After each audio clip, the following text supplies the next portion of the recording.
Welcome, welcome.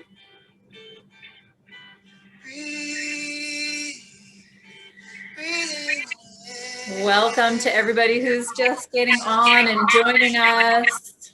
We just ask everybody to come in and mute. I think that's how I had my settings. I will just give everybody a couple minutes to get in.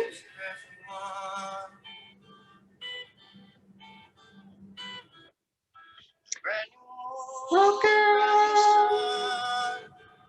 We've got some Xavier Red playing in the background. It's good, happy music.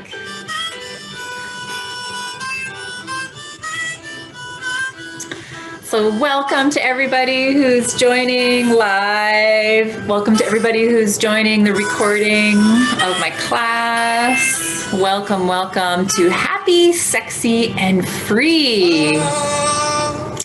This is a wild woman's masterclass to surviving, if you need to survive in your relationship, or moving to thriving in your relationship.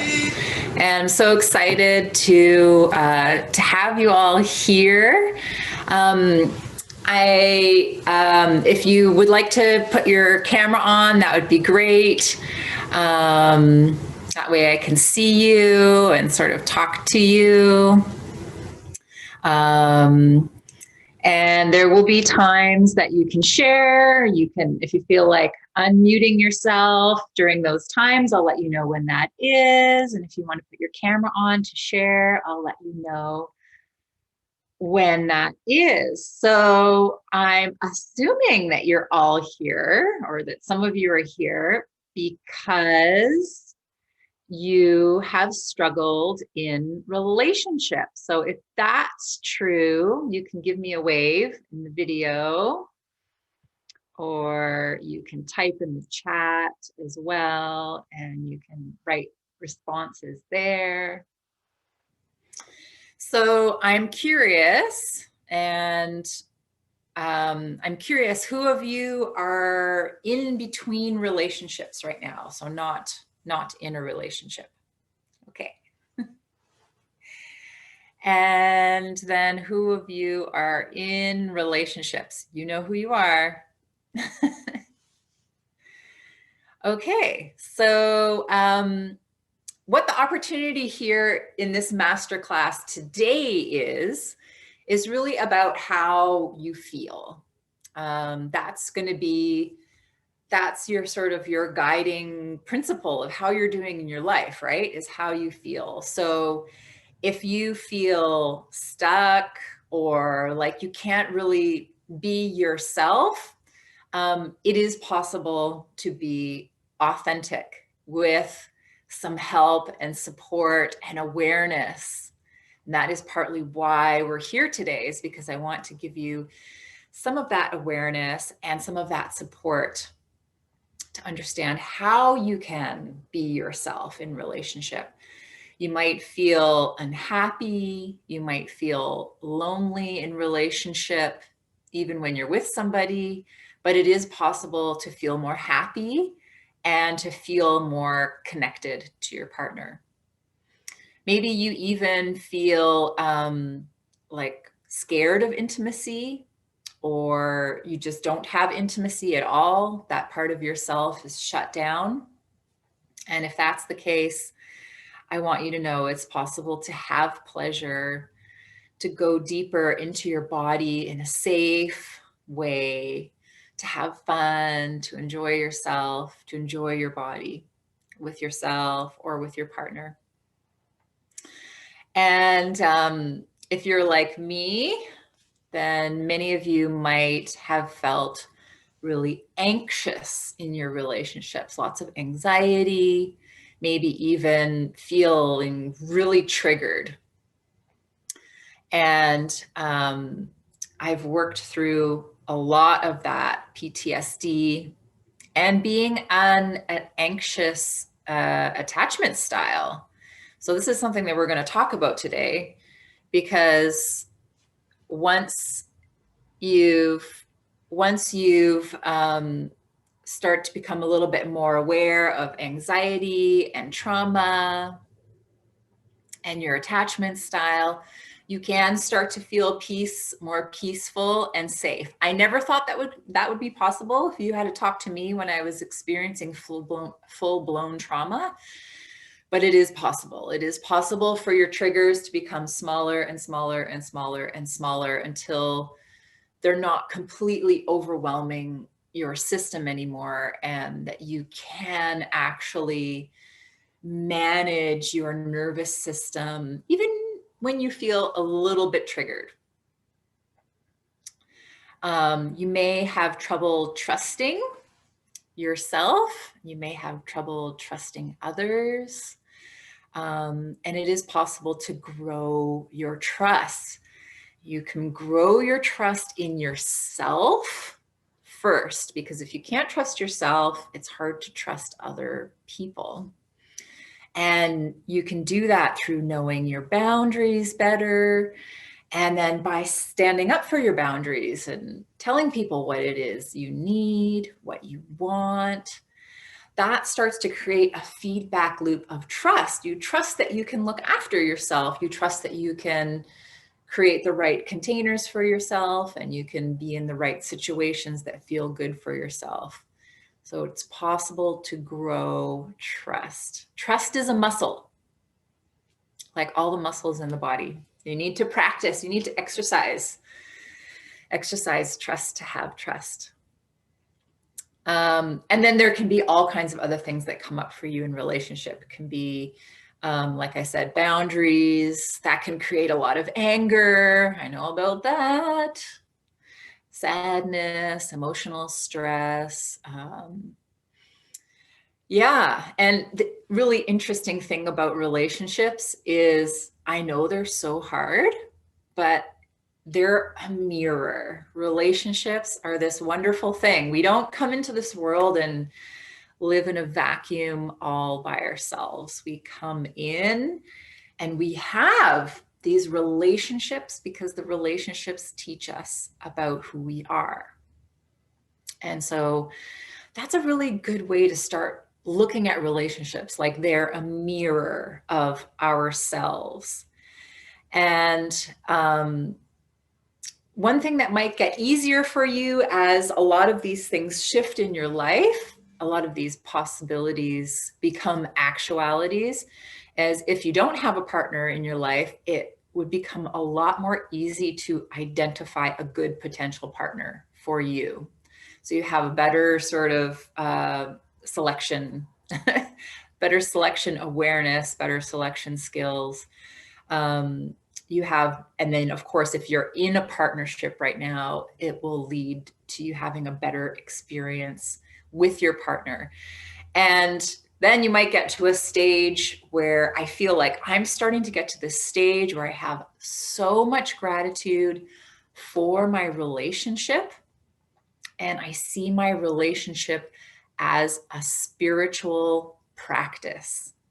Partnership helps. You'll see the value in how your partnership really helps you to evolve, to become the best person that you are. And hopefully at that stage, you have good ability to choose your partner well and to have the self-awareness to know whether a partnership is going to help you evolve or whether it's not going to help you evolve. So then you'll know if you belong in that relationship or if you should move on from that relationship. So welcome to Sandy. So good to see you here. And hi, Stephanie. Nice to see you. And Mandy, welcome, ladies. So I'm just going to say a little bit about what we're going to do today. So today we're going to talk about authenticity. So when I I'm a medical intuitive. I ask my higher self all kinds of questions. I had more trust in spirit realm than I did in my own physical body. So I had to build trust in my physical body, in my heart, in my internal knowing.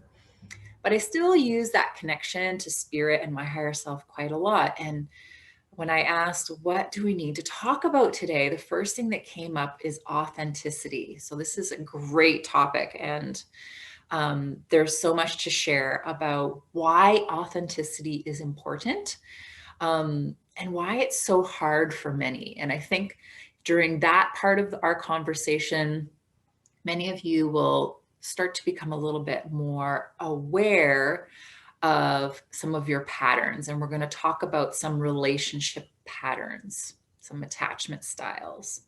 That builds a lot of awareness. Then we'll have a little bit of a sexy movement break. We'll do a little bit of movement and maybe a tiny bit of Qigong. And then we're going to move into a topic of intimacy and sexuality. And this is going to be very practice-based. So we're going to be going on a journey deep into our body to uncover any unconscious blockages around our sexuality and our sexual organs themselves. We're going to look at how they feel physically, emotionally, mentally, and spiritually. So we're going to look in all these 4 quadrants to dig a little bit deeper and understand maybe what's going on with our intimate life, with our partners. I received a great amount of awareness doing this practice in the past. And so I hope you really enjoy this and get a lot out of it, like I did. So building awareness of ourselves and knowing yourself is so important. It's so important to be able to connect with yourself in an authentic way if you want to be able to connect with a partner in an authentic and intimate way. If you don't have that intimacy with yourself, then it's going to be difficult for you to have that intimacy with others. If you don't have that authenticity with yourself or that connection to yourself, it can create problems, and we'll talk a little bit more about that. So my whole goal is to help you to sort of work on yourself and understand yourself so that you can be your best self in relationship. And the truth is, when you're being yourself, I mean, you're just exuding who you are and the beauty of that in every moment, no matter what's going on or how many traumas you have or what you're feeling. And your beauty can really shine through. And that's so inspiring, and it's so beautiful for many people, because it's difficult to find really authentic people in this world. At least that's what I'm told a lot from people who get to know me. They're like, wow, you're so authentic, and you just are vulnerable about what's true for you. And that has helped me a lot, has helped me to deepen and help me to understand myself, and also to connect intimately with others. So yeah. Okay. So excited to go on this journey with you. I want to tell you a little bit about my story first, so that you can learn from some of my mistakes through my story. And also so you can learn a little bit about what it might take for you to improve your relationships by sharing how I've improved in my own personal life around relationships. So I'm 47 years old, and I'm currently in a relationship, but most of my adult life I've been single. I would say over half of my adult life I've been single. I feel really lucky because I have been in love many times. And my deep desire right now is to find a life partner, to find someone that I'm really steady with. And looking back on my life, I can see why I maybe didn't have like why I didn't get married when I was in my 20s or my 30s. So um, I had some real deep trauma around relationships. I had deep pain around feeling like I didn't matter or like I wasn't going to be loved. And that came from my connection with my mom. So I had an anxious attachment style and I had jealousy issues. So I used to feel really jealous. When I was a teenager, I remember getting riled, rageful jealousy, with my boyfriend. I literally felt like I was losing it. Um, I had experiences during intimacy where I felt like I would go into this really dark, almost like the dark night of the soul. Like I was just in this blackness and I didn't know what was up and what was down. It was just some of my sexual trauma was coming up in relationships. And I remember this happening a couple times with two different partners. And I had no idea what was happening to me at the time. I just remember feeling like it's this dark night of the soul, and I couldn't express myself. I was attracting men who wanted sex, but who didn't want a relationship. So I felt like I was sort of like cut in half right about here. It's like they wanted the lower part of me, but they didn't want the upper part of me. So I had a lot of trouble with boundaries. Yeah. And then one thing that came to me while I was just thinking about this was like just a situation that happened with a man that I was engaged to be married with, and this would have been when I was in my early 30s, and I didn't know that I had an anxious attachment style at the time. So he was having a lot of difficulty finding a job, and I was the one that was supporting us. So I was under financial stress and strain. And then he was feeling really bad about himself and not believing in himself. And he was kind of blaming, projecting a lot of that onto me and telling me that I wasn't interested in him sexually and that we never had sex. And I was like, we do have sex. What are you talking about? But he just felt so bad about himself that I didn't really, so I took a lot of that on myself, and I didn't know that it wasn't actually true. Yes, I was stressed out because I was financially supporting us, but we were having sex. I was like, but I would always second guess myself because he was so upset. It was so real for him that I was like, oh my God, I'm not being sexual enough with my partner, and he's upset about it and he's crying about it. And I would get really angry. It got to the point where I like would write down every time we would have sex to prove to myself that no, we are intimate. We are having sex. Like it was kind of a bit of a mind fuck, I suppose you could say.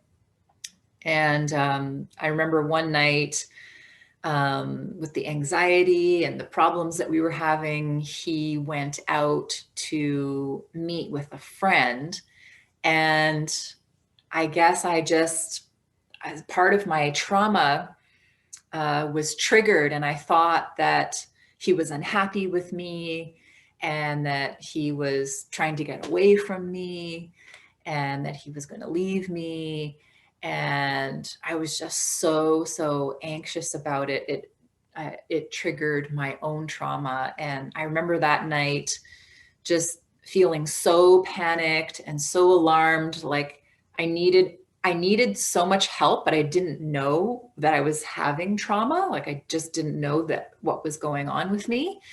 But I remember feeling so panicked and so anxious and fearful that I needed to do something in the house to make it look like I was being violated or or attacked in some way. Like I kind of like, it's like I kind of went crazy. I knocked things over and I like pushed everything over. There was a part of me that was screaming for help, and I just didn't know how to get it or where to get it from. So that moment was really scary, and I was like, what am I doing? Like, it was just like something inside of me was screaming for help, and I was trying to make it look on the outside like I needed help.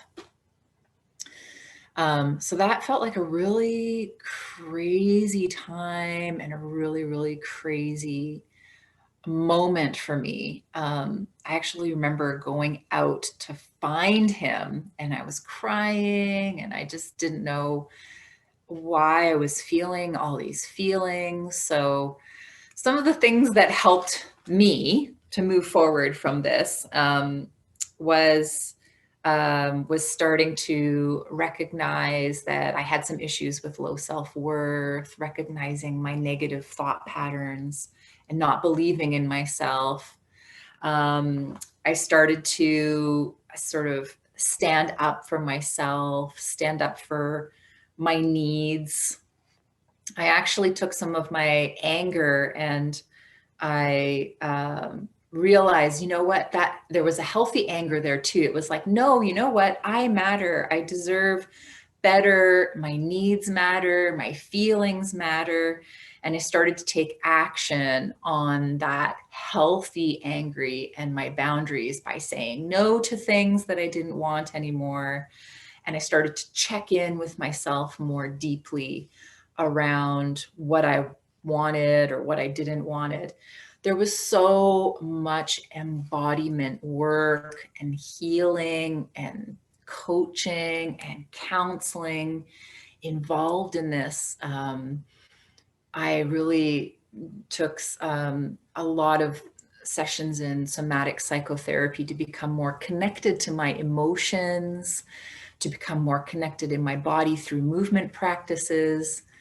I learned to love myself again through some of my meditation practices, the Taoist meditation practices, and further studying the Taoist practices, Taoist Tantra and Qigong. I started to really connect more deeply to my body and to remove a lot of fear that I had around my sexuality and my sexual organs.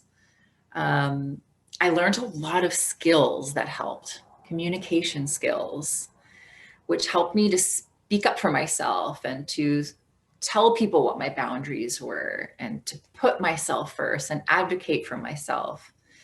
I really needed to exercise the muscle of trust during that time in my relationship because because everything was feeling so weird and crazy and traumatic and triggery. But I knew that I needed to just trust that everything was going to be okay. I had some idea that I had anxiety, and the way to strengthen anxiety was just trust everything's going to be okay. You're going to be all right. The good things that you need are coming into your life. And they were. The good things that I needed all came into my life. I became so dedicated in my practice, my self-love practice, my self-worth practice. That helped me so much to become my own best friend. And I was open to receiving support. I was open to learning, and I was open to getting help.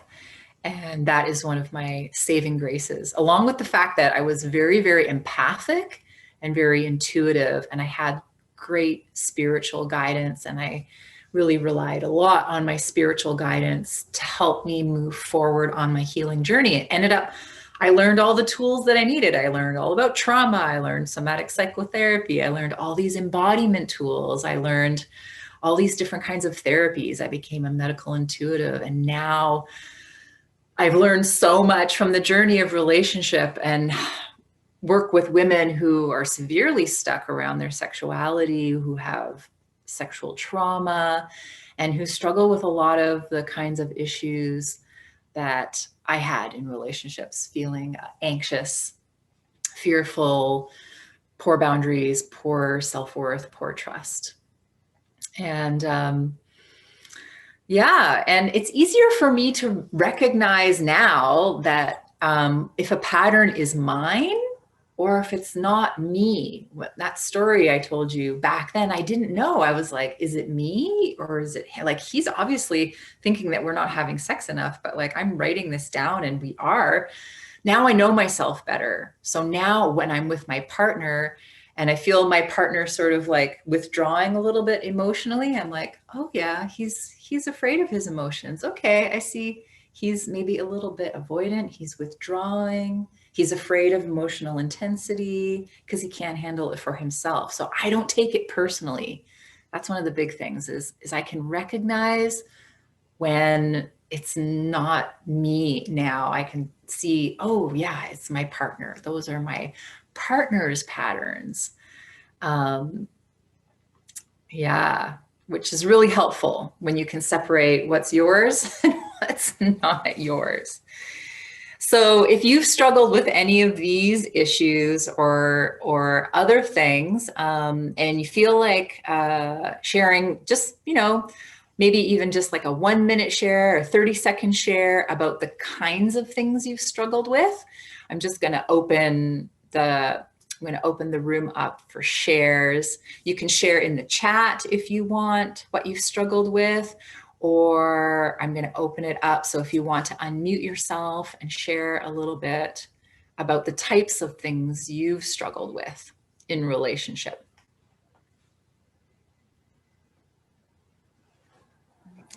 Go ahead, Mandy.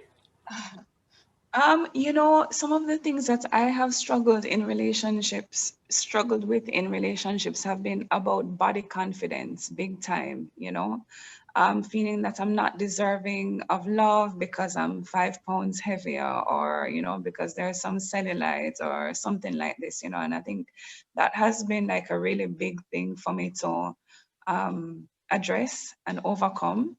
And I can't overcome is relative, because of course there's still work, the work continues. But that's been a big thing for me, especially when it is that it comes from the partner, because you were saying that you don't know what was yours and what was his. And when it is that when I was with a partner that was also kind of critical of my body, I wasn't really able to see that that's a lot like that it was his stuff coming at me as well, meeting my own self-beliefs, and they were the same, negative self-beliefs. But it was hard for me to dissect what's reality, like what am I feeling, so that I could work on that and also separately address him for, by the way, you don't have the right to criticize my body like this, and to kind of, and I was very young, and I really think I've come a far way. But I know that this is also a thing that many women struggle with, with themselves out of a relationship and in a relationship as well. Yeah, absolutely. This is such a huge, huge vulnerability for so many women in our culture. Thank you so much for being vulnerable and sharing, Mandy. Would anyone else like to share what kinds of things that you struggled with in relationship with our group?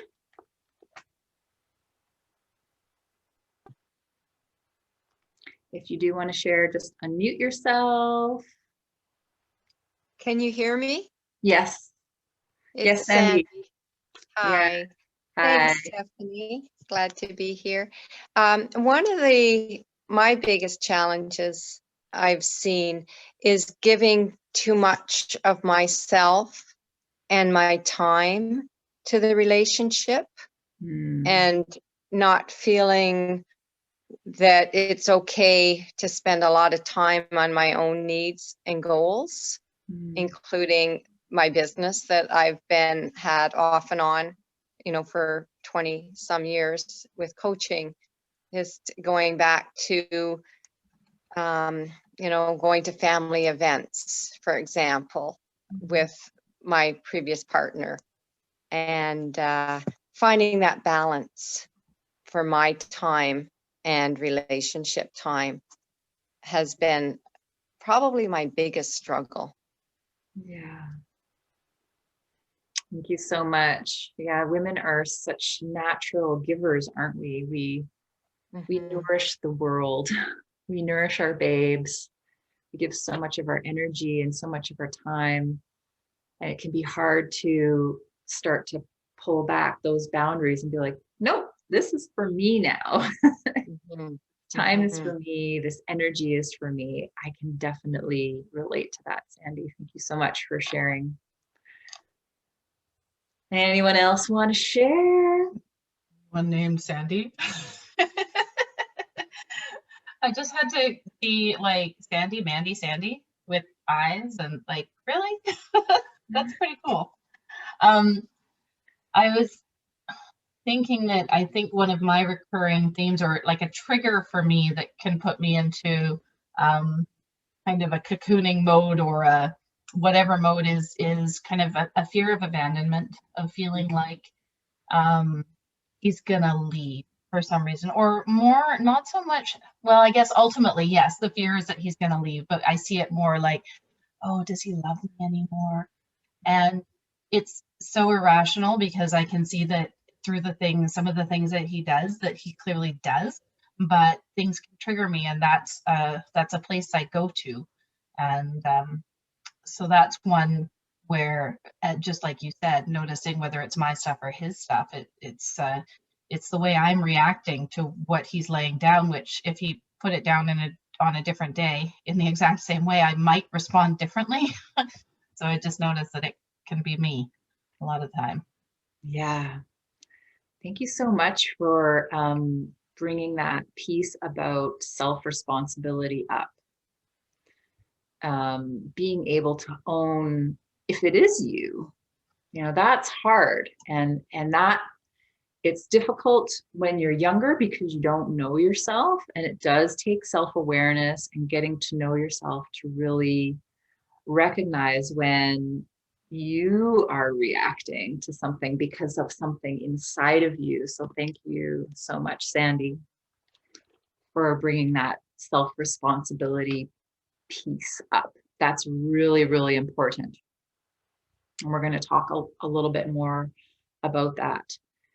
So we're going to move now into talking about becoming more aware of these patterns. And I am going to try to explain to you what I've learned being an anxious attachment style. So I'll share a little bit about attachment styles in case you don't know what that is, and the commonalities between somebody who's maybe an anxious attachment style and how they're triggered by the other attachment styles, because they are in this dance together. They're like attracted to each other, but they also trigger each other. And also, being an anxious attachment style, I also am empathic. So there's this whole cluster of things that have these common roots. Being empathic, having trauma, being an anxious attachment style, they all kind of have these common patterns. And I am all of those. So I've seen all these common patterns. And I see that this happens a lot with women in general. I have met women who are also the avoidant attachment style, but something tells me that there's more women who have the anxious attachment style, who are afraid of being abandoned or being rejected or being left. And I realized there is this connection between avoidant attachment styles and empathics. And I looked it up online, and I was finding studies that was showing, yes, there are these different connections between empathic people and anxious attachment styles. So because some of you might be visual learners, I'm going to share my screen. And I'm going to bring up a little PowerPoint presentation. Oops. I'm gonna just go into slideshow. Okay. So can you still see my face on the, oops. Can you still see my face on the Your Zoom? screen's not shared yet. Oh, my screen's not shared yet. Okay. Hold on a second. Okay, where are we here? Okay, share screen. Oh, there we go. Thank you.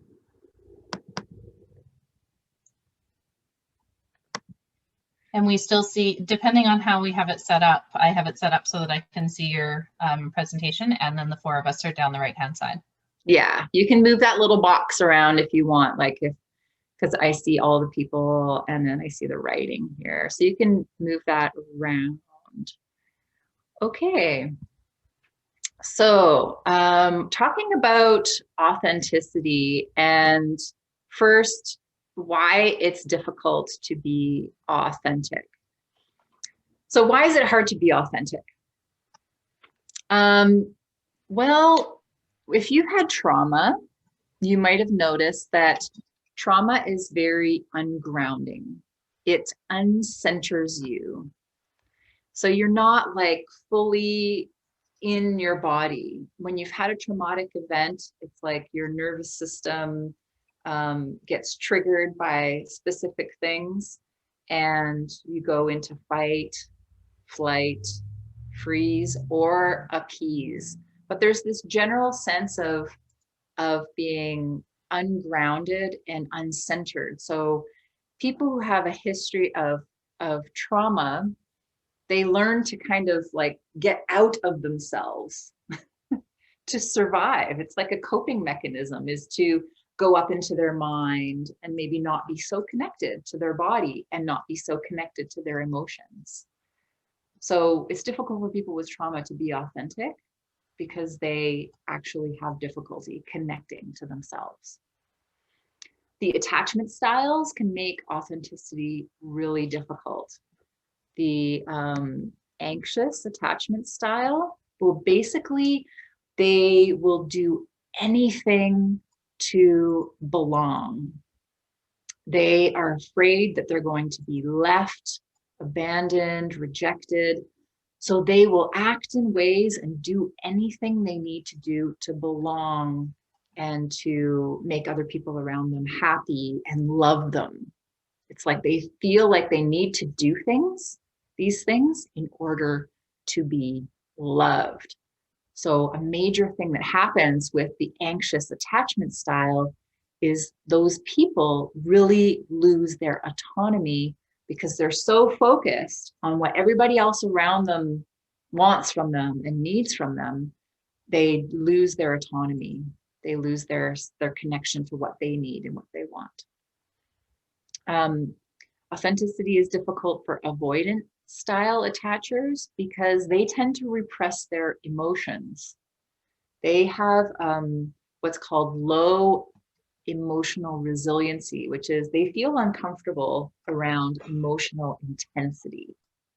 They can't tolerate intensity of emotion. They feel like they need to step back and pull away so they can regulate their nervous system. And that was in the way that they were raised.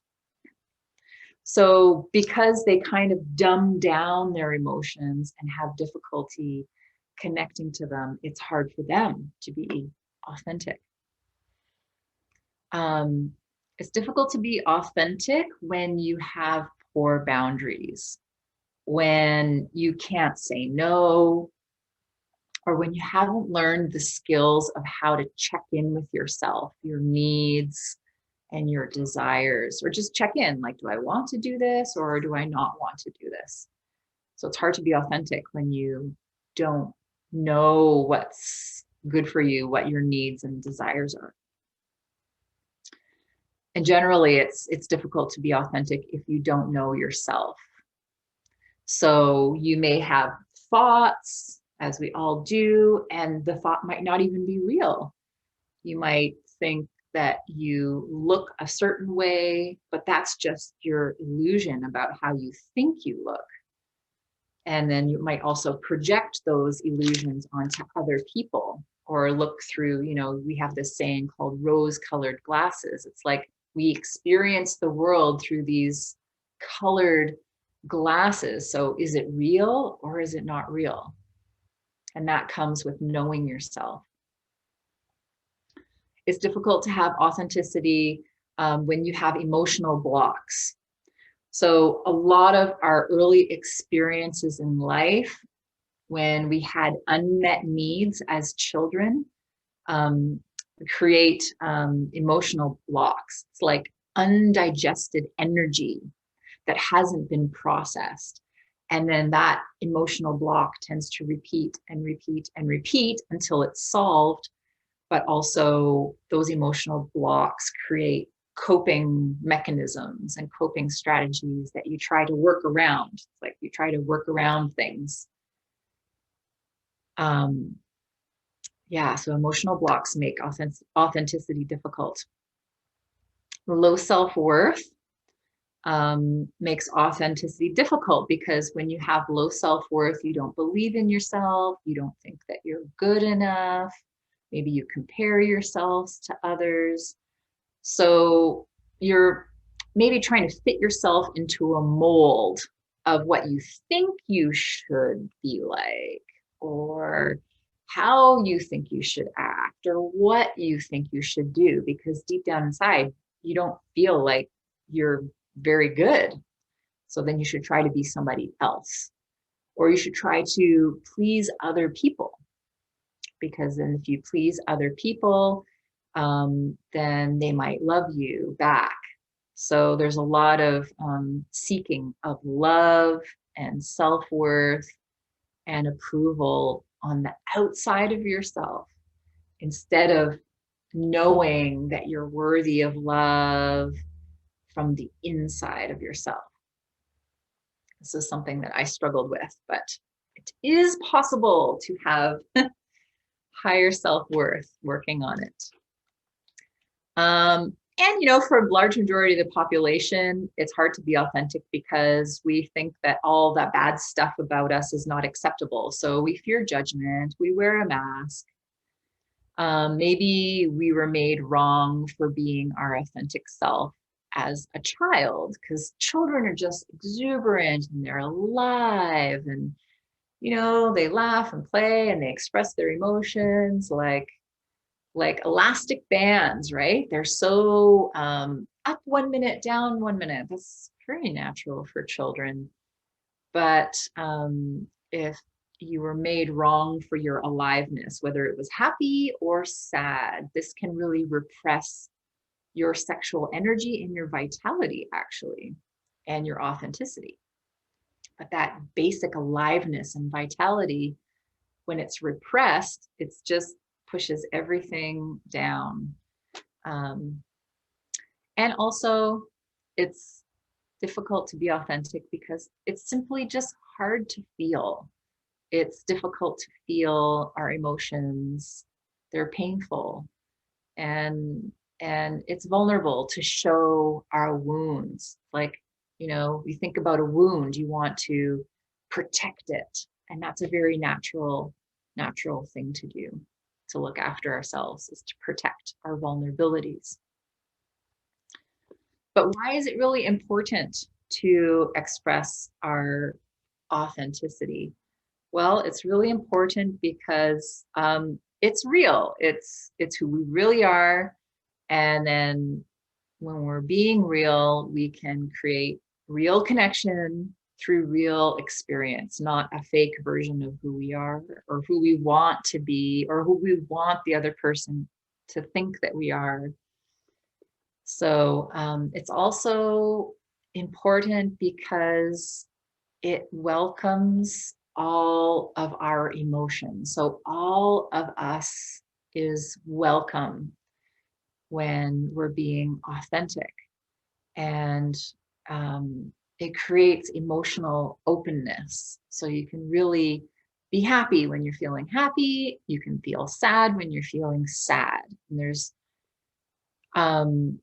there's a lot of collective shame around just being able to be how you feel. People have all this shame about feeling their emotions because they're taught that there was something wrong with it. It's important because authenticity assumes nothing. So being in an authentic connection with someone, you are not projecting or blaming your stuff on them in as much as you are conscious and aware of it. Instead of blaming and projecting and maybe jumping to conclusions, if you're being authentic, you might just ask a question like, why did you go for lunch with Susie yesterday? Instead of jumping to conclusions that your partner doesn't love you anymore and he wants to leave you. So it's not assuming, which is more real. And being more real, asking questions is more real than projecting or assuming and blaming. It's also important because being authentic really honors yourself. It honors all of who you are and all of who others are.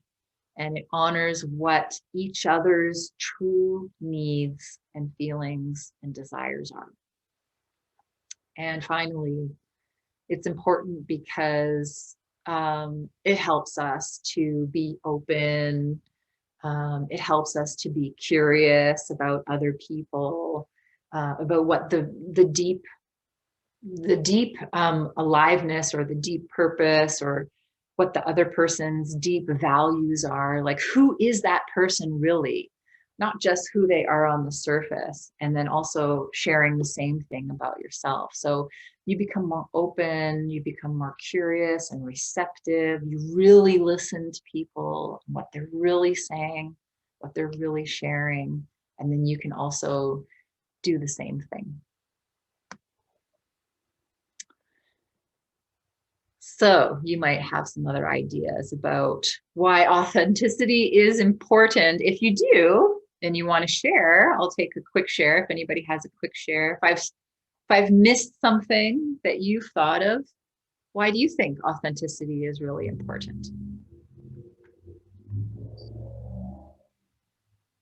Can I share? Yeah. I think authenticity is important because when you're not your real self, it's like you're putting on an image for other people to love, you know, like say for your partner to love. And when it is that you are who you really are, when you remove your masks, I think that's when you really are able to receive love in a deeper way, you know, because it's like, it's so hard to love something that you can't see.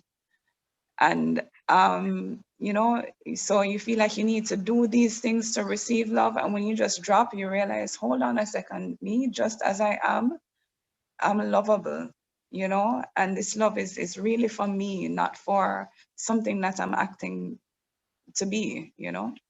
Absolutely. I'm going to write that on my slide after, Mandy.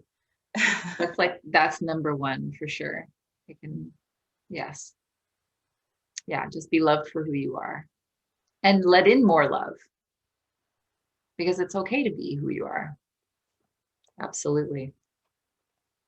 Anyone else have any thoughts about why authenticity is important?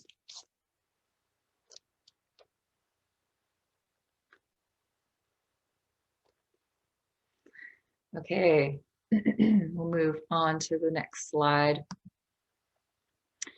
So as a medical intuitive, I've done, I don't know, maybe hundreds of medical intuitive assessments.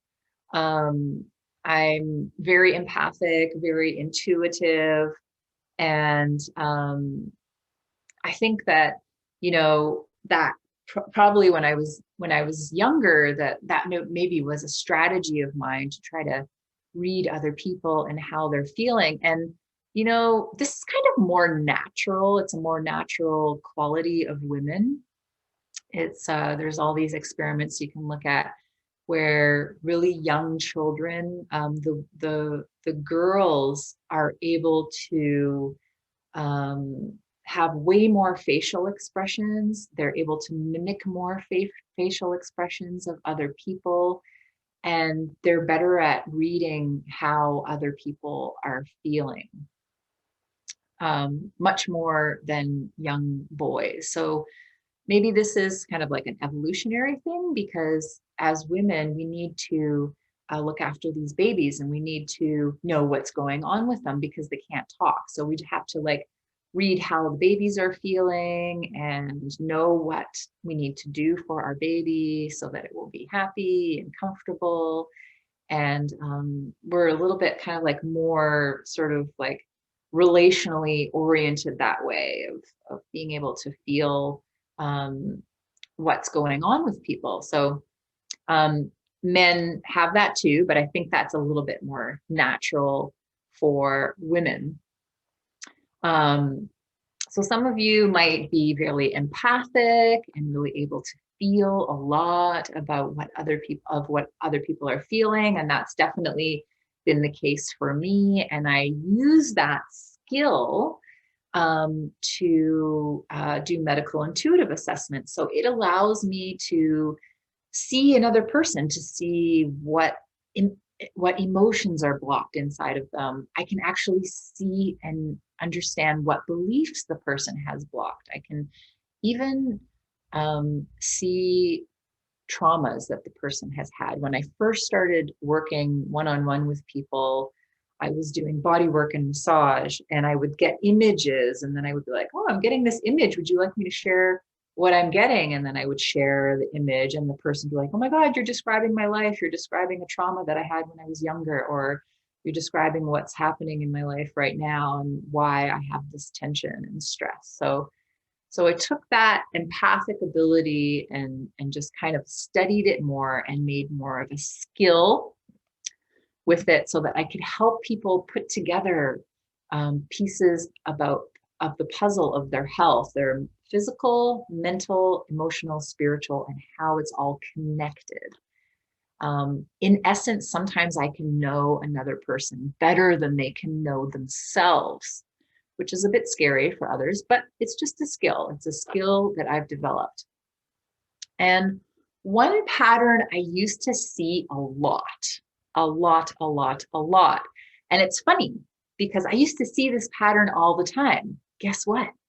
I had the same pattern. I kept getting all these clients who were mirroring back to me what my pattern was. And then I could see it more clearly and more clearly and more clearly every time I looked at somebody else's energy field. And one thing I used to talk to people about was like their locus of control. I don't know where I got that word, but I used to say like a locus of control. So this person inside the blue circle that you see on your screen, this person their locus of control is inside of themselves.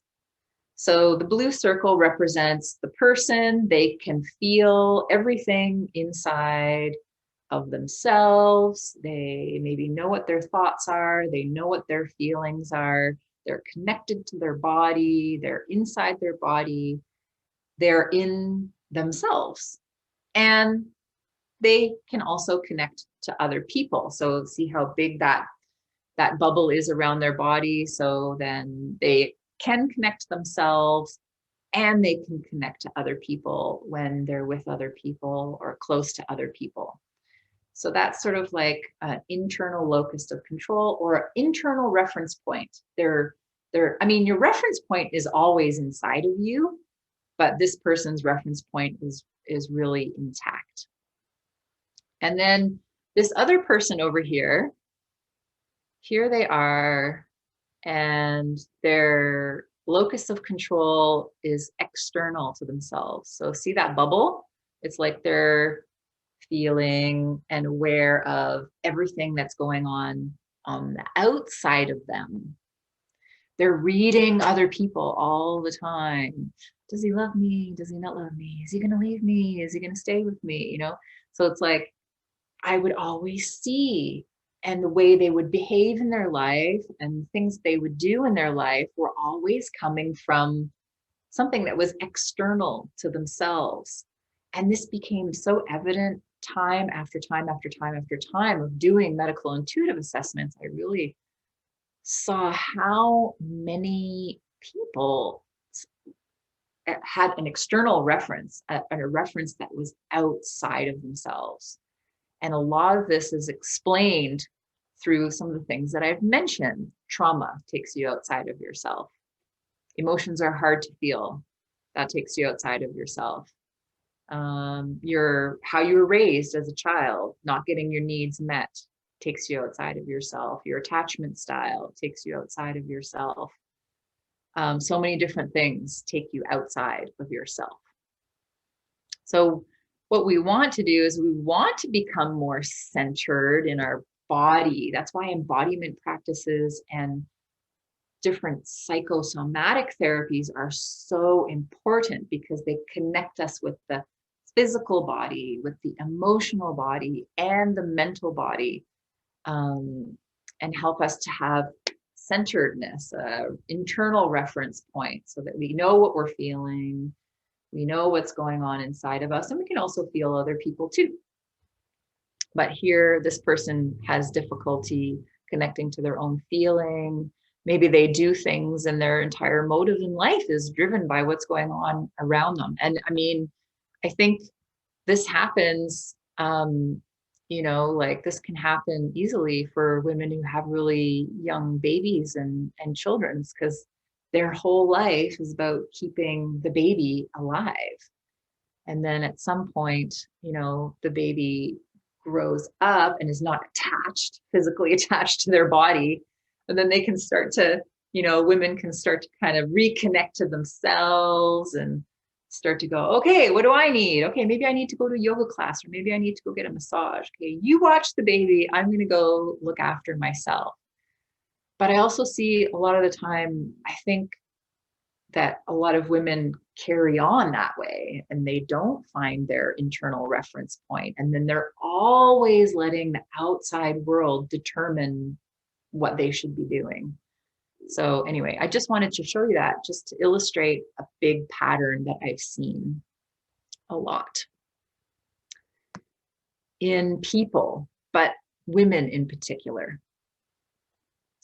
And I want to share a little bit about the attachment styles, because attachment styles can shed a lot of light on how we are in our relationships, and on how authentic we are being or not being. So simply, we'll just go through this and you might recognize something. So ideally, we want to be securely attached. And the characteristics: you have flexibility in your relationship. It's a team approach to conflicts and big emotions, with the intention that both partners get their needs met equally.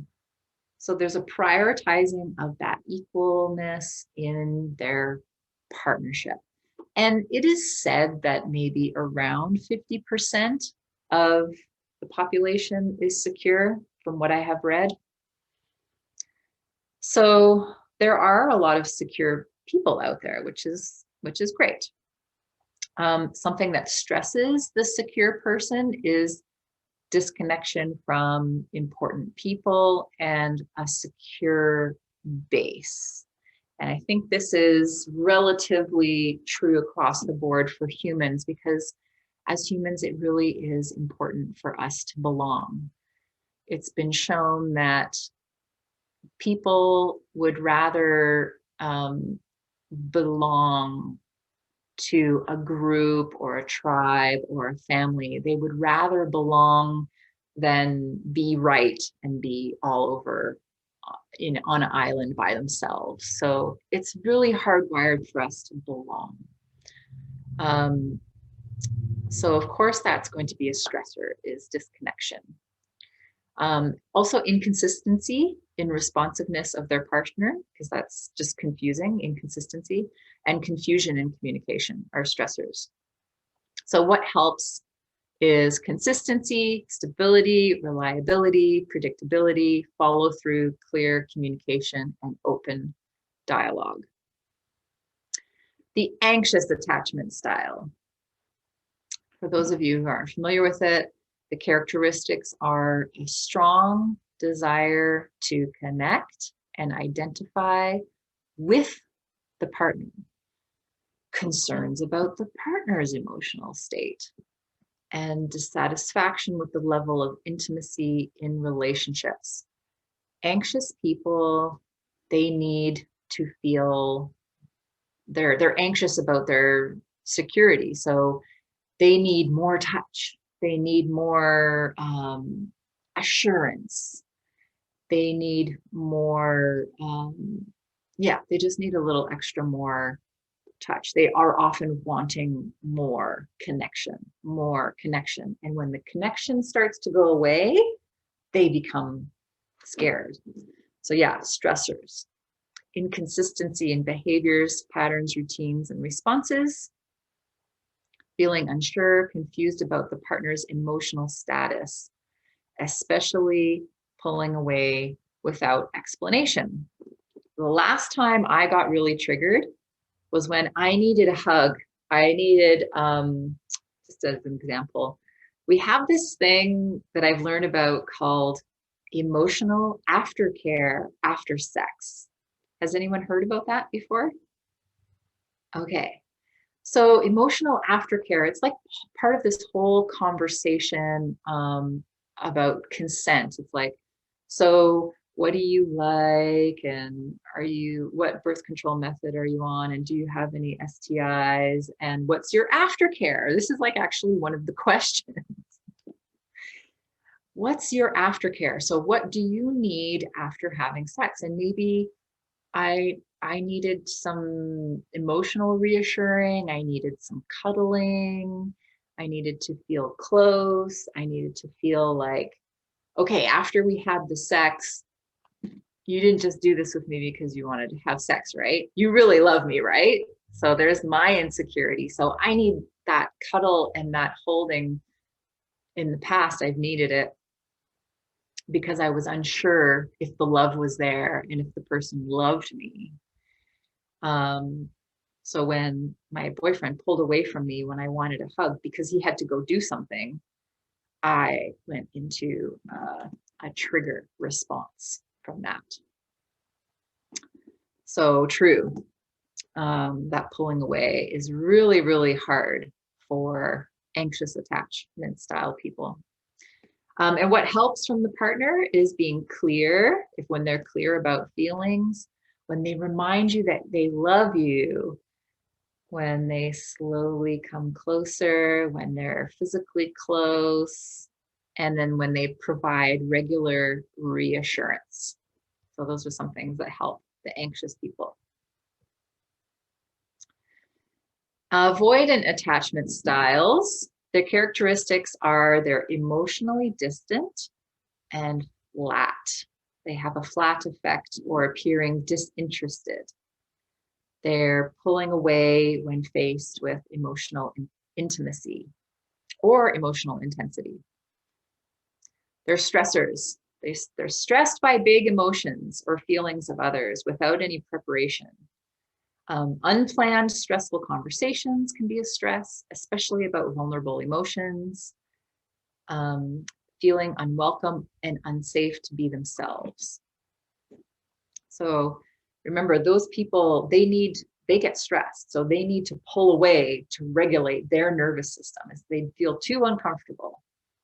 So what helps them? Allowing space with check-ins. Like they still want to be connected, but they need space and they want you to check in with them. They might need to take a break with a scheduled return time.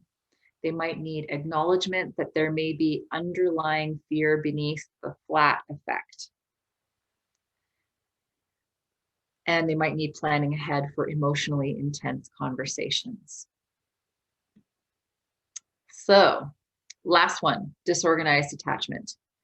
The characteristics are they have a deep desire for connection with others, but a fear that connection will be dangerous or harmful, inconsistency in mood, or openness in relationships.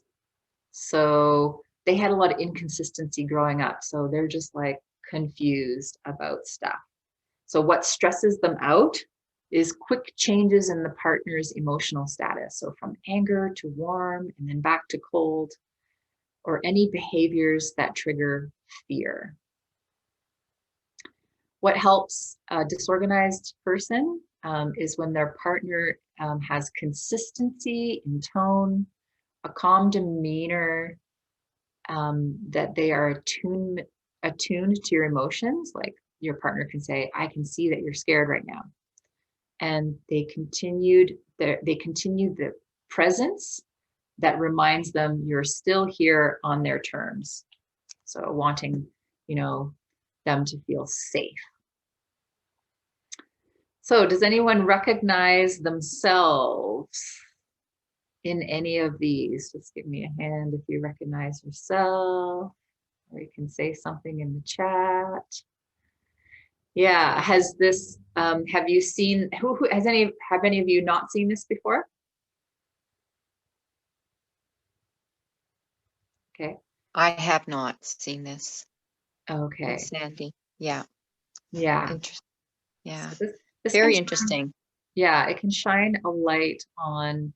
So they say that about, somewhere like 20–25% of people in the world are avoidant, and around the same are anxious. And then the disorganized is much less. I think they say it's around 2% of people are disorganized. So I'm definitely the anxious person. Any other anxious people here? Yeah. Any avoidant people here? Or maybe disorganized. Okay. So learning about attachment styles can really help you to be aware of yourself and the types of things that trigger you. So like Sandy said, you can take responsibility for yourself. So I was very anxious in the beginning of this current relationship that I am in, because my partner was a widow of a year, and I was worried and anxious that they weren't ready to love me, and they just were getting back into dating. But here I'd been single for so long and wanting a partner, and they were sort of like not quite really needing that partner right away. Like they had a sense of being able to take more time and go slowly into it. And that brought up a lot of my anxiety, because my partner wasn't able to tell me that he loved me for a very long time. So that made me feel all of my anxiousness. But when I realized more and more how I am, that this is my attachment style, then I can kind of recognize in those moments, okay, I'm feeling anxious because he hasn't told me that he loved me yet. So I just know that, and that kind of, even just having that knowledge and that awareness about myself helps me to settle down. So hopefully those help you. And just a little bit about tomorrow. Tomorrow, we're going to go a little bit more into communication. So we'll talk a little bit more about the kinds of things that you can do in communication to talk to an avoidant person if you're an anxious person, or to talk to an anxious person if you're an avoidant person. So there'll be more about communication in these styles tomorrow. Yeah. So that's for tomorrow. Okay. Can I ask you a question, Stephanie? Yes, I will take questions now. Thanks, Sandy. Yep. I think just a quick question, but I just went and Googled attachment styles, and the first thing that popped up was attachment styles quiz. Is there any particular quiz that you found online that is a good one to help identify which you and or your partner might be?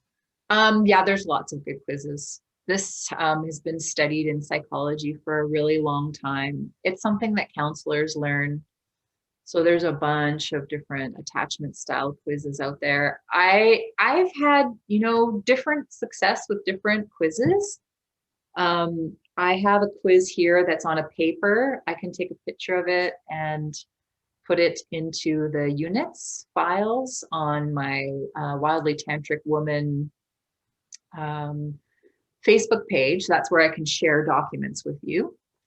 So I can put something there that I have a quiz, and then you can just write your answers if you like. But it's interesting because when you take different quizzes, there's different questions. And when you listen to different talks, there's different information. So I've learned more about attachment styles over a period of time.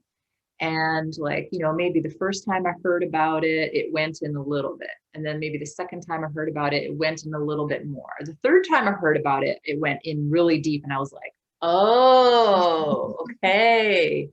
Now I really get it. I really get it. I see myself now. So yeah, try listening to different talks about it. Different people talk about it differently because they've had different experiences. It might help you to do different quizzes and to listen to different talks about attachment style and just make it sink in a little bit deeper every time until you have more awareness. Sounds good. Thanks. That's my suggestion. Any other questions at this point? So sharing about these patterns, these relationship patterns, because these patterns were sort of tying into why it was difficult to be really authentic. Because we all have stuff, we all have traumas, we've all had difficulties in the past. And a lot of our unmet needs and unresolved issues from the past create patterns. And those patterns, even though they're from when we're a baby and they're from when we were in connection with our parents, they create the biggest relationship problem patterns. So it's really, really neat to start looking at this and also just really to start looking at yourself and looking at how authentic you are being with yourself. And that determines how authentic you can be with others and how authentic your relationships can be. So any other questions at this point before we move on?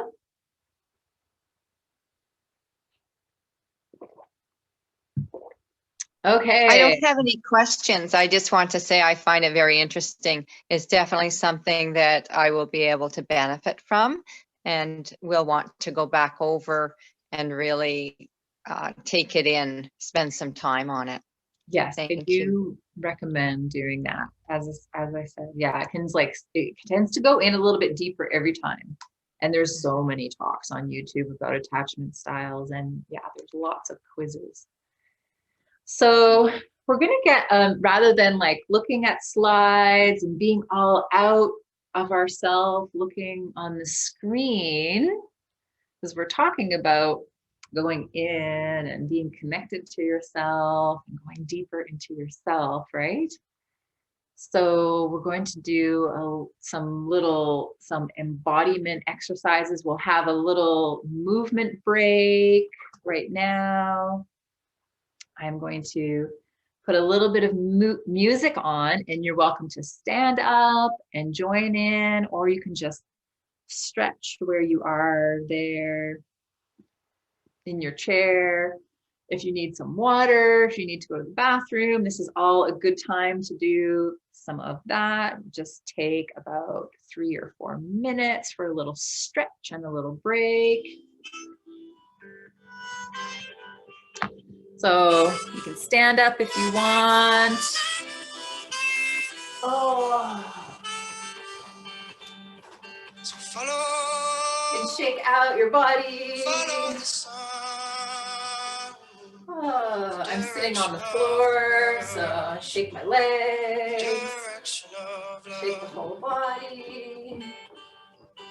Breathe, breathe in the air. Just do a little bit of shaking. Cherish this moment.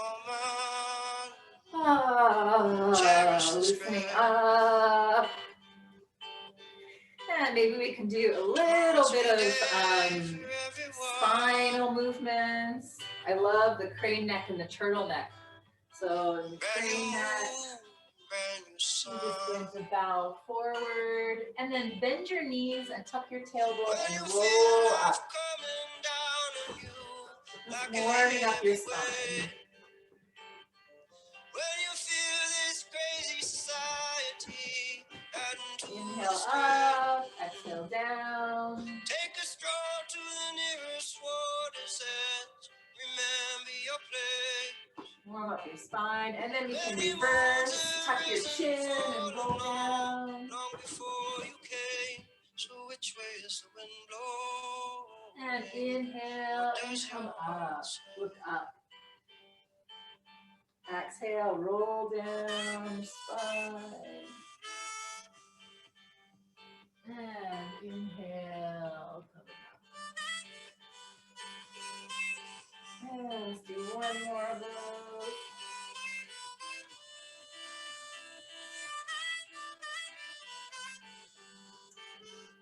And then just find your own stretching, your own dancing, whatever you want to do. So follow the sun. I'm trying to get my cat come and dance with me. Which way the wind blows? Come on, Kit. This day is done. Shake your booty. We're going to be getting into our sexuality, so let's have a little bit of awareness around our pelvic area. So maybe like just a little bit of circles in your hips. We're going to drop deep inside into this part of the body. Maybe you can start to feel with your hands, or even just start to feel your breath in your belly. Do some circles, some figure eights. Start to become aware of this amazing, luscious body, your hips, your pelvis, this big bowl.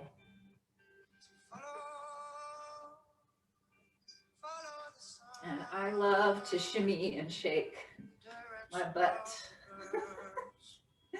And maybe you do too. You can join me in a little shimmy.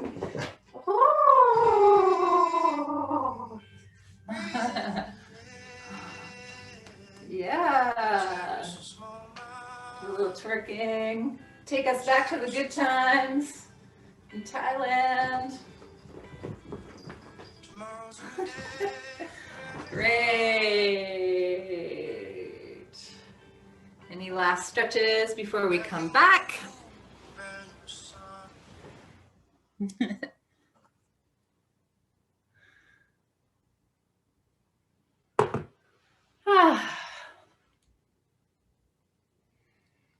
I would have appreciated that type of thing when I was in grade school. We had to sit down so much all the time. It would have been nice if we had more embodiment in our classrooms. We had a little bit. When I was a kid, we did the health hustle. Did anybody else have that? Did anyone else have the health hustle? We would, I remember when I was in kindergarten, they would play this music.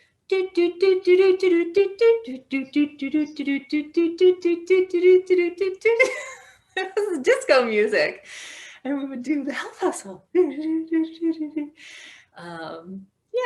that was fun.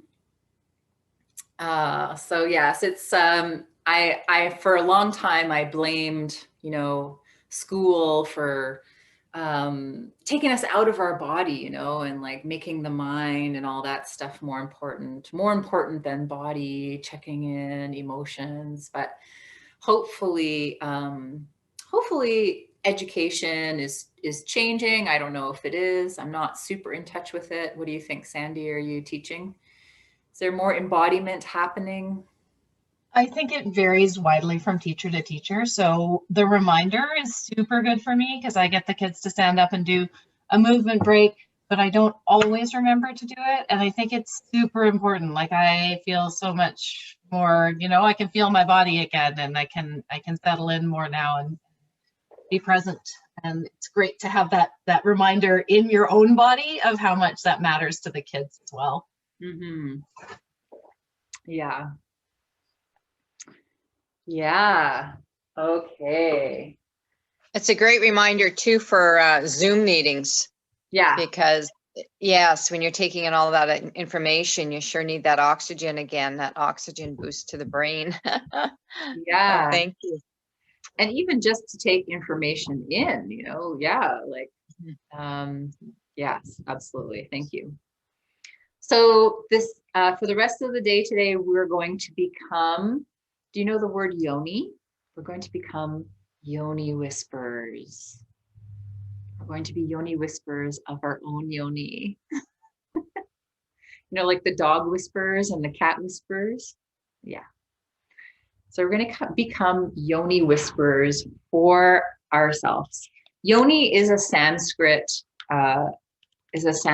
word meaning the womb.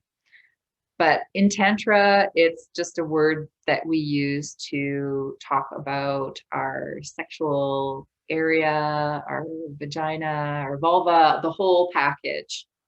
So it's kind of a fun little word that I like to use, the yoni. And for this part, I'm going to get you to get a piece of paper, a blank piece of paper, and a pen.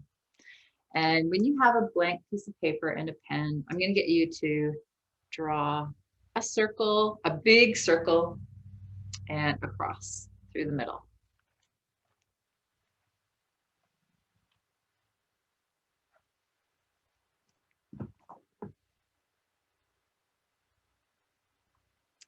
And this is because we are going to, we're creating a medicine wheel. So there's many, many different types of medicine wheels. There's many different traditions of medicine wheels amongst our native, different native tribes. This is just like one example.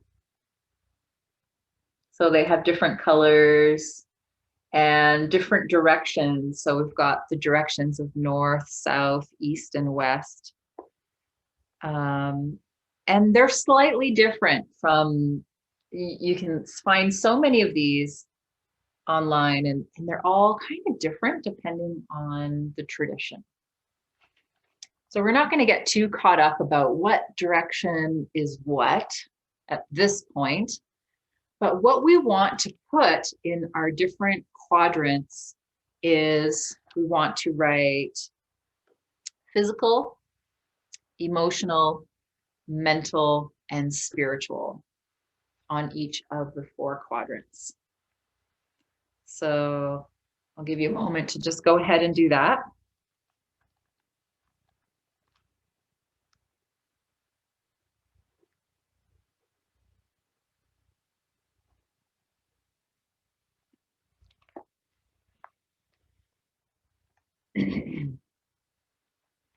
So if you've had difficulty in intimacy, it can be a great idea to do this kind of check-in to see what kind of unconscious patterns are running in the background around your sexuality.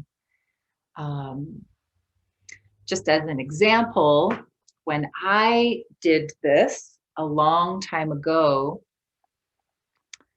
I found a belief in my vagina that I didn't know was there. But it kind of illustrated to me why I kept attracting guys who wanted to have sex but didn't want to be in relationships.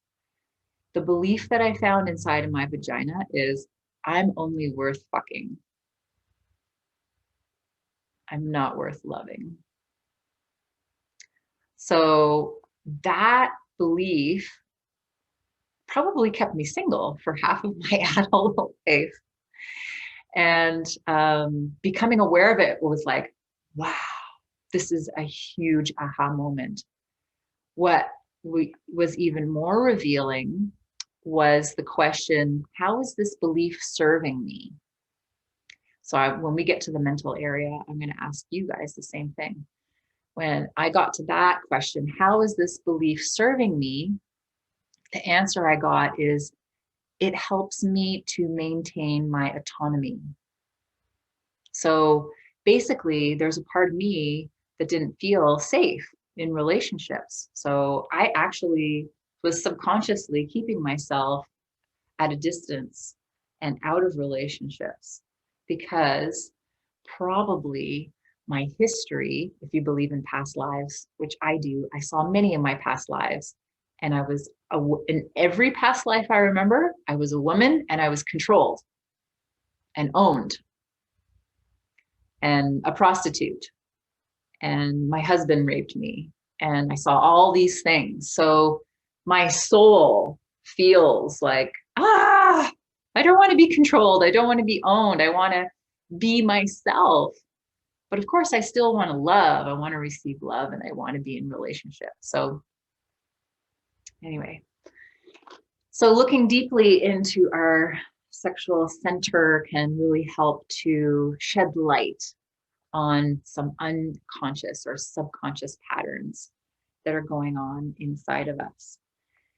So I'm going to guide you through all of these different layers, and you're just going to be meditating and focusing on different parts of your body. And I just want you to know that all of you is welcome here. If emotions come up, that is welcome. You can put, your hands on your body to create some comfort, some support, like putting a hand here, putting a hand here. That can create some support for you if you feel different feelings coming up. And we'll start with an inner smile. So starting with the inner smile. The inner smile is one of the most transformative meditations that I've ever learned. It helped me to really learn how to love myself. And learning how to love myself was absolutely key in my whole entire journey of healing. So I'll just get you to sit for a moment where you are, close your eyes, take a nice deep breath in. Just feel your belly breathing and start to feel gravity pulling you down onto your chair. Maybe you feel your feet on the floor. You feel your weight on your chair. Yeah, so you can just feel that gravity and send a bit of your smile down to the earth, thanking the earth for supporting us, giving gratitude to the earth for these amazing bodies that we have, these bodies that do so much for us every day. Thank you, thank you, thank you to the earth. Thank you for everything we need to live our life here, everything we need to eat, to shelter, to create our dreams.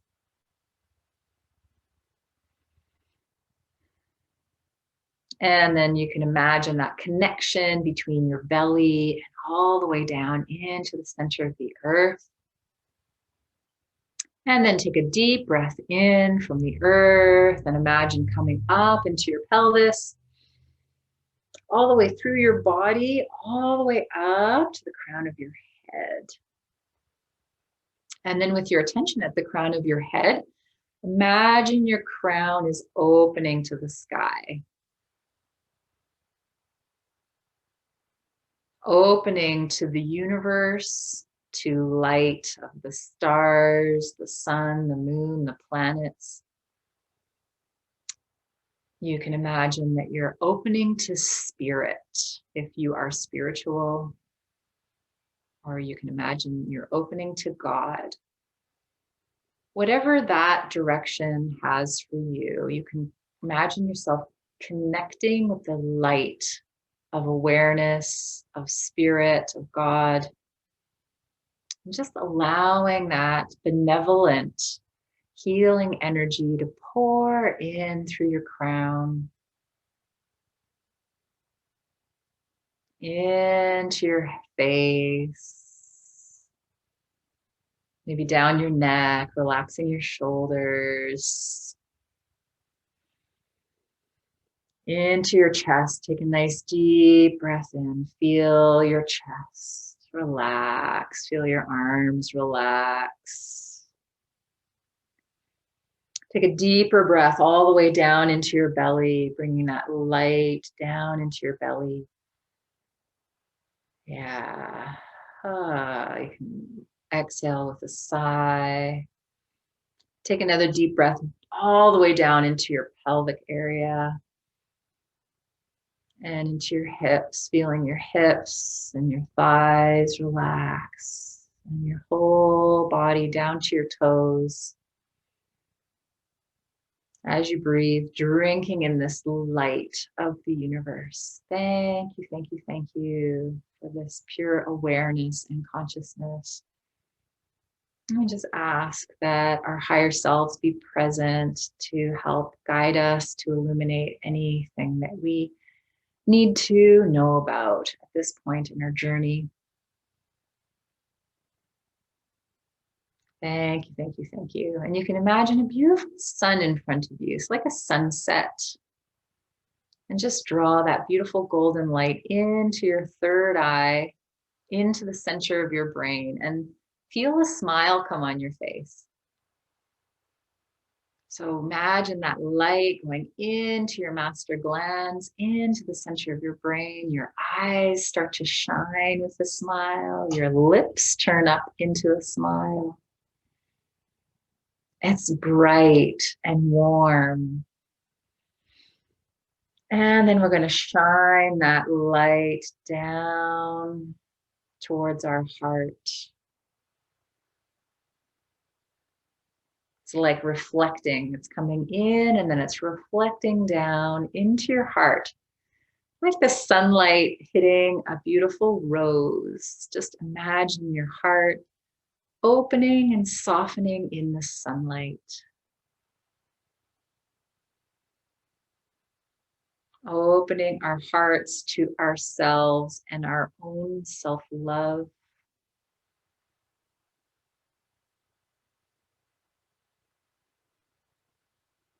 And taking some deep breaths into your heart.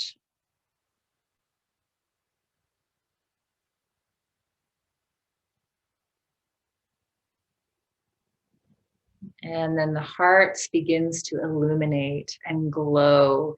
It's like an internal sun inside of your chest.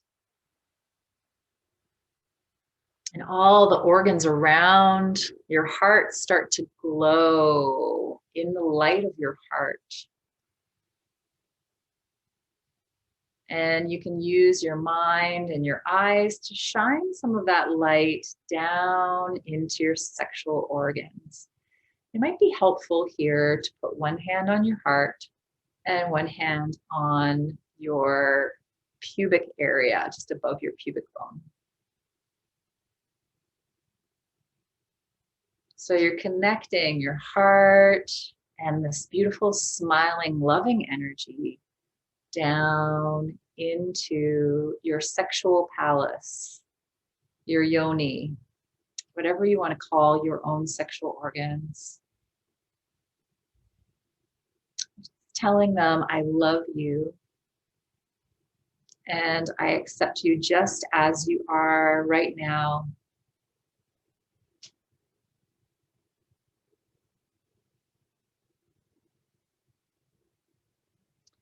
And we're going to start to tune into the physical sensations and feelings. So when you move your mind down into this part of your body, take some breaths deep into your pelvis and notice, is there anything going on physically? Do you feel any sensations?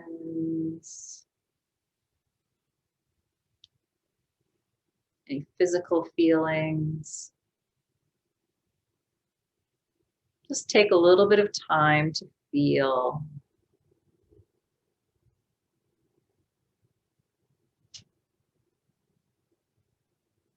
You know, everything is welcome here. If it's, oh, maybe I have to go pee a little bit, whatever the physical sensations are. And you can notice your whole pelvic floor area, even all the way back to your anus, this whole area.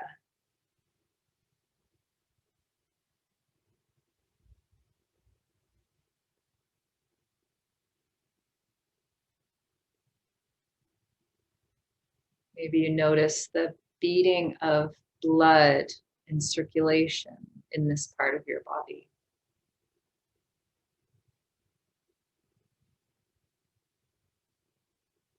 Maybe you notice a pulsation. Whatever it is, just notice it.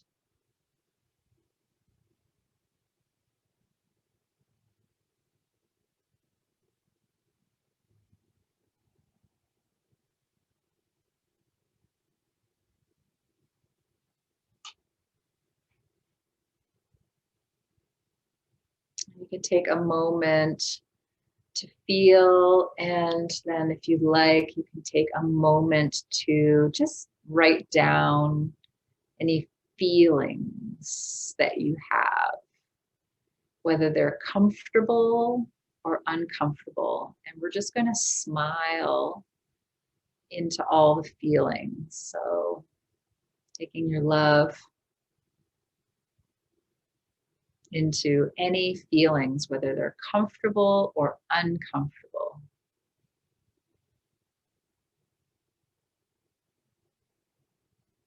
And if you want, just take a moment and just write down what you notice in the physical quadrant.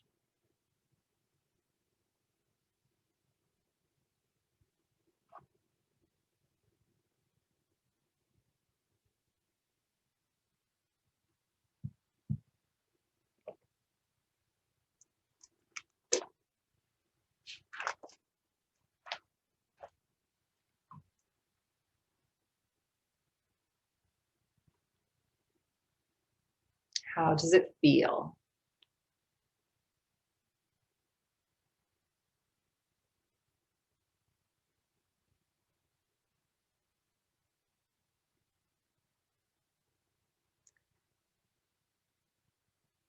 And I get you to write a question down there that you can go a little bit deeper into the physical quadrant, maybe at another time. But another question you can write down is, where is it from? So how does it feel? And then where is it from? Write that question down. We're going to move towards the emotional quadrant. So you can take this a little bit deeper in your own time, but we'll move into the emotional quadrant. So we make sure we have time for everything today. So you're still tuning in to your pelvis, your sexual organs. And now you're asking, how does she feel emotionally?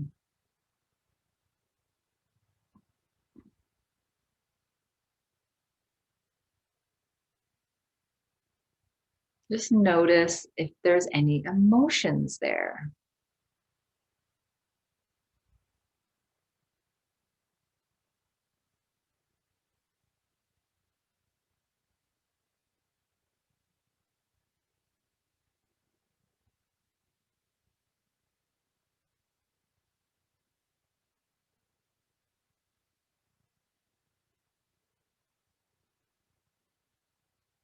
And if you feel something right away and you want to ask a bit deeper, you can ask the question, where is the emotion from?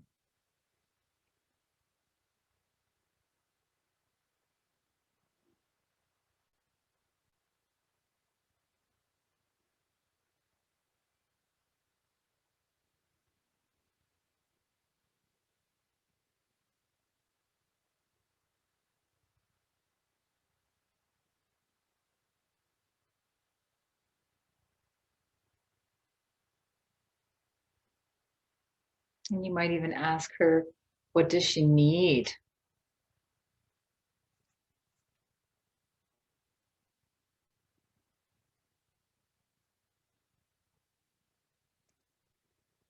So you might intuitively have a question that your yoni needs to be asked. What does she need? What does she need to feel happy?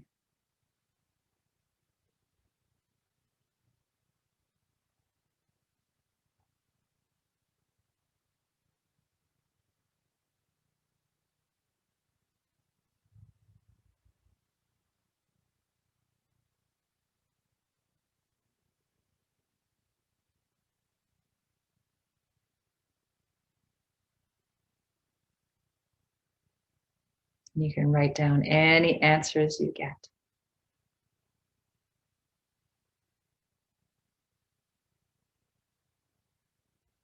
Just give you one more idea of a question you could ask here. What would it be like for her to feel happy? That's another good question to ask. What would it be like for her to feel happy?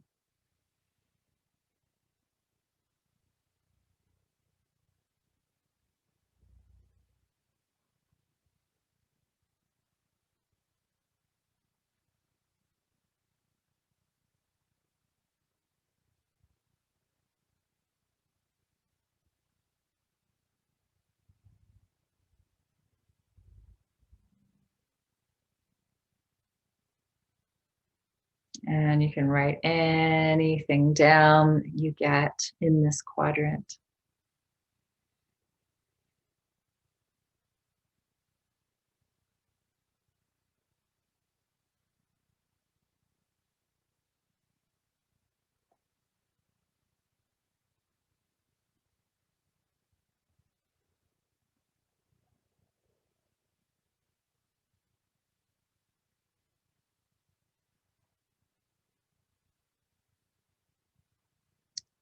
And you can smile down to her, thanking her for sharing her feelings with you, what she needs to be happy, any information about why she's feeling the way she's feeling. And just thank her for sharing. Thank you for your body's wisdom for sharing your feelings, your emotions with you.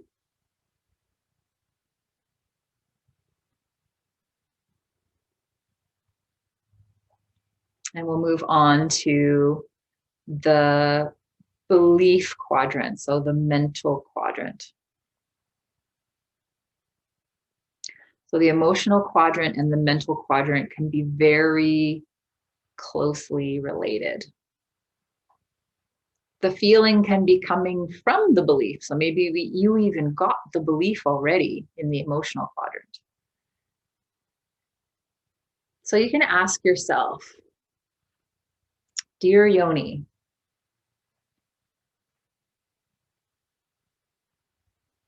are there any beliefs that I have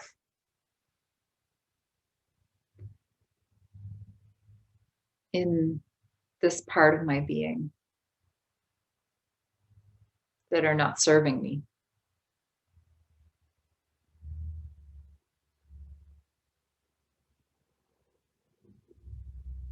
And what are those beliefs?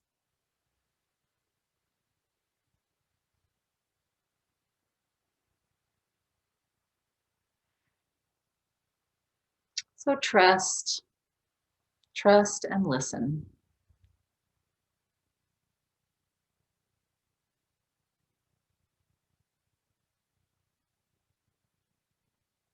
Thanking all the directions, north, south, east, and west,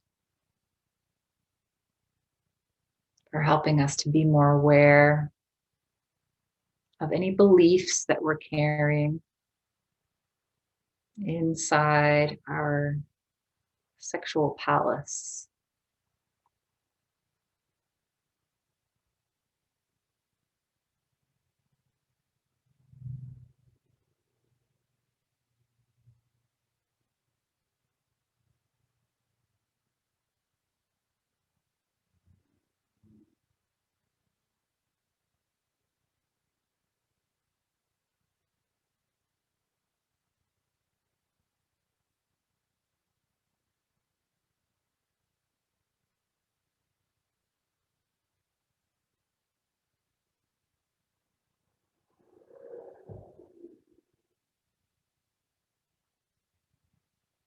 And you can write down anything you get under beliefs.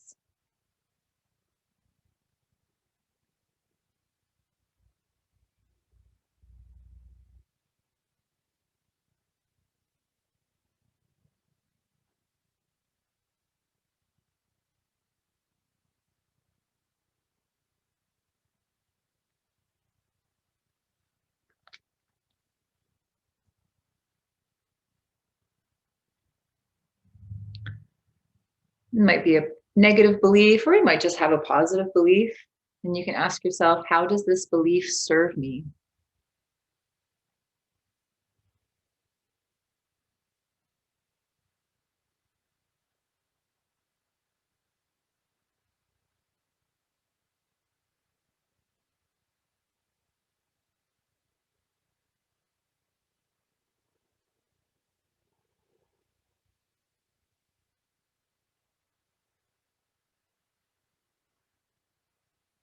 How does this belief serve me?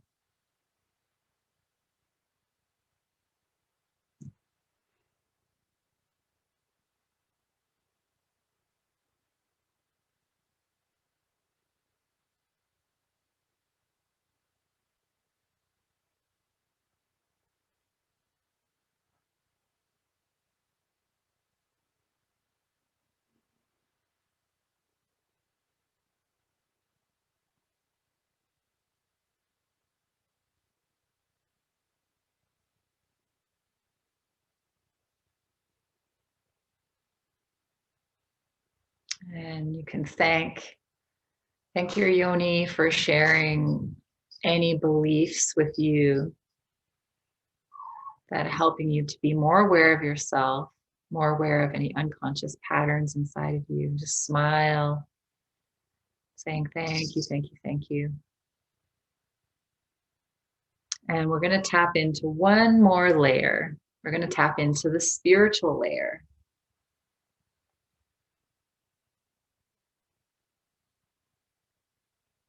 And this one's interesting. I like this question.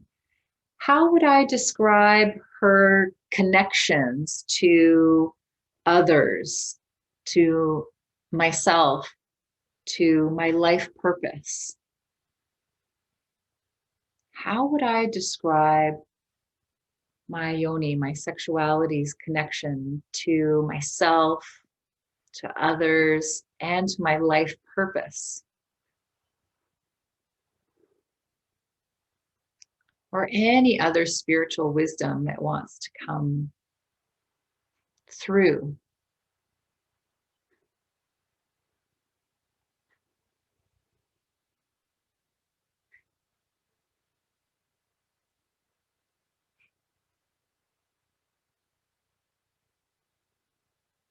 How is she connected to my life purpose?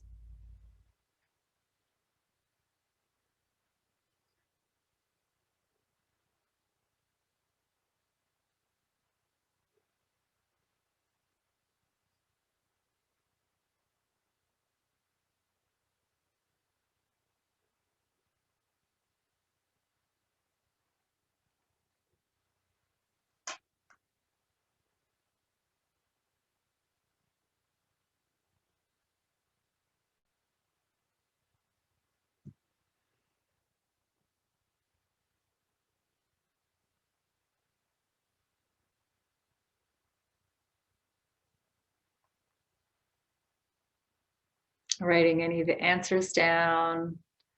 And again, just smiling and thanking your sacred sexual power for talking to you, for sharing with you, for helping you understand her a bit better.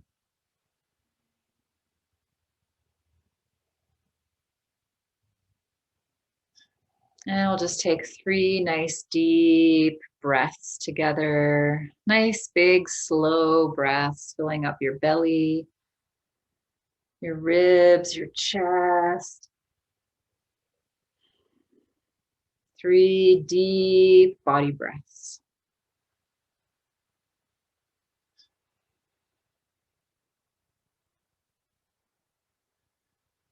Oh, any sighs, any sounds.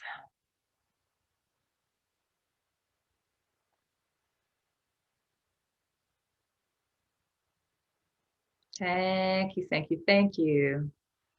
Thank you to the directions of above, below, to all of the directions, north, south, east, and west. Thank you, thank you, thank you for helping us to create this little sacred space. And of course, the direction of our heart, our hearts, our most intuitive, sensing, and feeling organ of the body.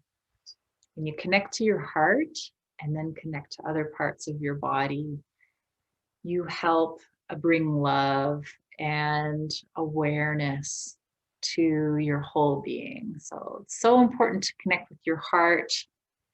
Your heart is also just this super sensitive instrument that can feel and that knows what's going on inside of you. So I'll open up the sharing just for a really brief share. I know this can be vulnerable, and you don't have to share. You never have to share anything. But if there's anything that you learned from that you want to share, I'm just going to open up the floor for brief shares.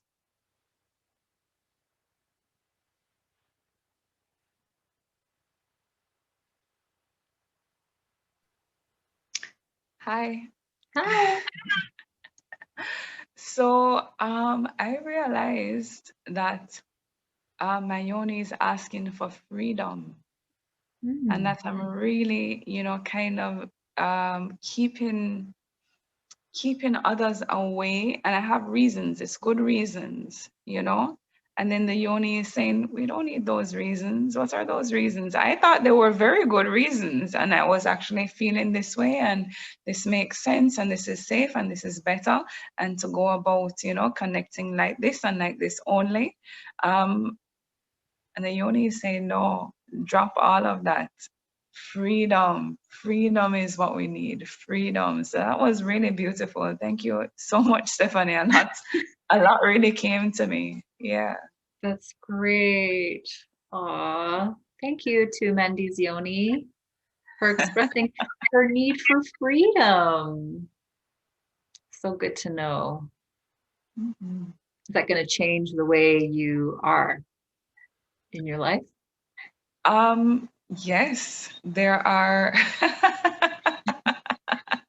Yes, there are 2 circumstances right now that are going to change, probably immediately. Oh. Wow. Yeah. Great. Wow. I'm so glad you got something out of that. For sure. Thank you. Anybody else want to share, brief share? Sandy, if you're talking, you're still on mute. Am I on mute? Thank you. So it's Sandy S. Sandy with a Y. Some of the words that came up for me were expansive and expressive, beautiful. God wants me to enjoy my sexuality, the aliveness, my expression. It felt really good to focus in that way, to be led through that. And Yeah, very affirming. Very affirming. Oh, thank you. Aw, thank you, Sandy. That's wonderful. Great questions. Yeah. Mm-hmm. Yes, my yoni wants even deeper heart and sex connection, like even more deeper heart sex connection. And there's an excitement around it. And she's going, woo, I can have that. I can have that. And I'm like, yes, yes, you can, you can. And I think when I did that, I found that my yoni is quite shut down. And there are reasons for that too. Mm-hmm. Yeah. And has that helped you, that awareness? Yeah, it's not a new awareness, but it was nice to check in and realize that although I've had some kind of awakenings and shifts around it, and I kind of thought it was sorted, and I just think I realized that it really isn't, that there's still some attention to be paid there. Mm-hmm. Yeah. Thank you so much for sharing. Okay. Well, we're getting close to our 2-hour mark, and I just want to share a little bit about what we're going to do tomorrow, because I'm going to be back here tomorrow morning from 10 to noon. Woo-hoo. And tomorrow we're going to talk a little bit more about, and more in depth about emotions. So again, a lot of this stuff, I tuned into my higher self and I specifically asked for the people who are coming, what do we need to talk about? So in a way, my higher self can help me direct like the teaching to the people who are going to come, the people who are going to listen to this, the people who are going to listen to the recording. And we need to talk about emotions and communication a bit more tomorrow to help us to feel more happy, more sexy, and more free in our relationships. And I just want to put it out there that you're welcome to take me up on a free one-on-one session with me, happy, sexy, free breakthrough session. That's always available actually on my website, wildlywoman.com. But especially for those of you who are here, if you want to dive a little bit deeper in that session, I listen and we discuss the things that are the most challenging and the things that you're struggling with the most. And then we lay out a mini plan for you. And then we can also see if we are fit to do more work together, if you need help and want help in certain areas in your own body, mind. So we have lots more interesting topics tomorrow. So I hope to see you tomorrow. And yeah, how about a big kiss for everybody who's here? Thank you for sharing. Thank you so much for sharing your vulnerability, your presence, all of your shares. It's been a great little group, and it's so helpful to hear you, to hear your shares. Like, I love working in groups of women because although I'm here to lead, everybody has so much wisdom, and I love the sharing that happens when women get together. That's why I'm so excited about women's groups and women's programs, and there's so much wisdom. There's so much wisdom and so much to learn from each other. So thank you so much for being here, and we'll see you tomorrow at the same time. Thanks, Stephanie. See you tomorrow. Okay. Thank for you. now. Bye, Andy. Thank you. See you tomorrow. Bye, Sandy. Bye, Sandy. Bye. Thank you, everyone, for sharing. Is there another date set in the future in case I'm talking to people I love to share with others and promote? Do you have this? For this particular thing, there will be. So they can, if they want to join my newsletter, I will let them know. It might not be for another 4 months or so. But, Okay. yeah.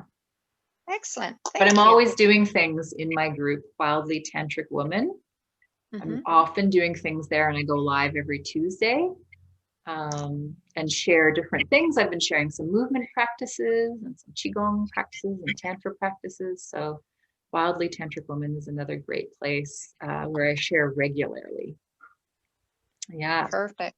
Yeah, and they're more than welcome to join us tomorrow. They can still join. And I'll put the registration link, the registration links right on my web page, wildlywoman.com. So I'll look to see if anybody else is joining us tomorrow. Okay, have a good day, ladies.